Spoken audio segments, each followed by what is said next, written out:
Bab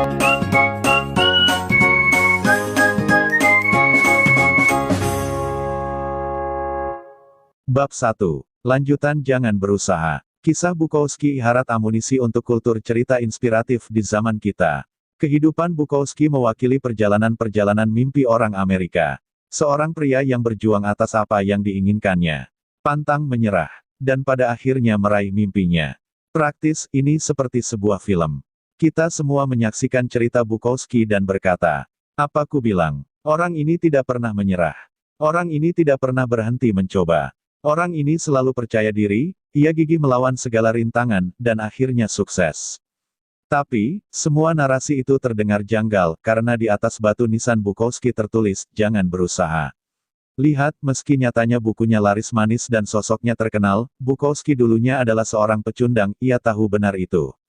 Dan keberhasilannya bukan hasil kegigihannya untuk menjadi seorang pemenang, namun dari kenyataan bahwa ia tahu kalau dirinya seorang pecundang, menerimanya, dan kemudian menulis secara jujur tentangnya. Ia tidak pernah mencoba untuk menjadi selain dirinya sendiri.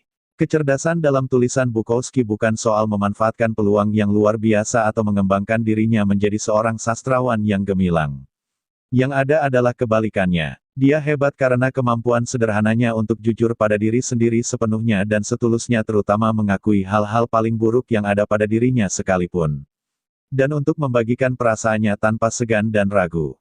Ini adalah cerita di balik kesuksesan Bukowski yang sesungguhnya. Dia nyaman dengan cerminan dirinya dianggap sebagai sebuah kegagalan. Bukowski sama sekali masa bodoh dengan kesuksesan. Bahkan setelah dia menjadi terkenal, dia masih muncul dalam pembacaan puisi, memaki dan mencibir audiensnya dengan kasar.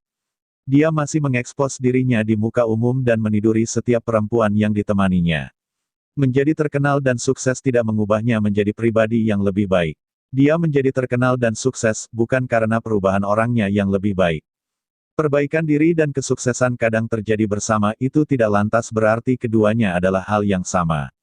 Namun budaya kita hari ini terobsesi untuk mewujudkan harapan-harapan positif yang mustahil diwujudkan, menjadi lebih bahagia, menjadi lebih sehat, menjadi paling baik, lebih baik daripada lainnya, menjadi lebih pintar, lebih cepat, lebih kaya, lebih seksi, lebih populer, lebih produktif, lebih diinginkan, dan lebih dikagumi, menjadi sempurna dan memukau.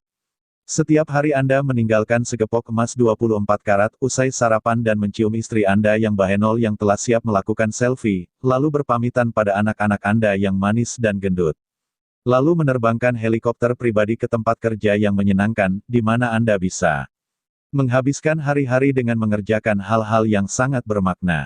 Misalnya menyelamatkan planet ini. Namun ketika Anda berhenti sejenak dan sungguh merenungkannya, nasihat hidup yang konvensional atau segala macam nasihat motivasional, untuk menjadi pribadi yang positif atau menyenangkan yang selalu kita dengar sebenarnya justru memberi penekanan pada kekurangan Anda. Nasihat itu langsung menyoroti apa yang Anda anggap sebagai kekurangan dan kegagalan pribadi Anda.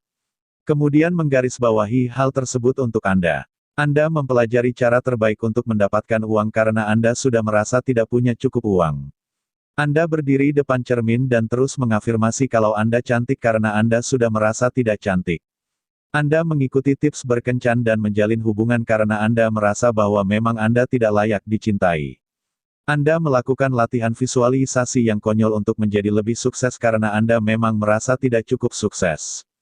Ironisnya, pengarahan pemikiran pada hal-hal positif. Ini tentang apa yang lebih baik, apa yang lebih unggul hanya akan mengingatkan diri kita lagi dan lagi tentang kegagalan kita, kekurangan kita, apa yang seharusnya kita lakukan namun gagal kita wujudkan.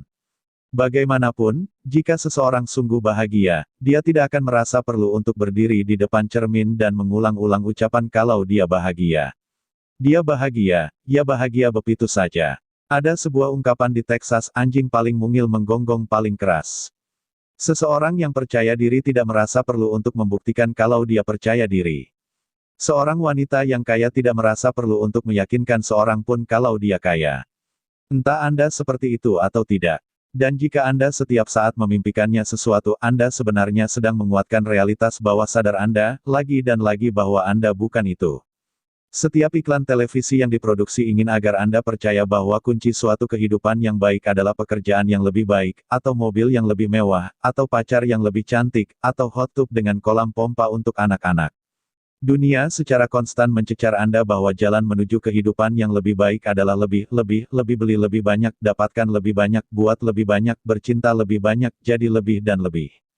Anda secara konstan dibombardir dengan pesan untuk memperdulikan apa saja, kapan saja. Berpikir untuk membeli televisi baru, liburan ke destinasi yang lebih baik daripada rekan kerja Anda. Beli ornamen taman baru. Bahkan Anda didorong untuk mempertimbangkan membeli tongsis yang cocok. Mengapa? Dugaan saya karena membeli lebih banyak barang. Dan walau memang tidak ada yang salah dari sisi bisnis, masalahnya justru memperdulikan terlalu banyak hal akan berakibat buruk untuk kesehatan mental Anda.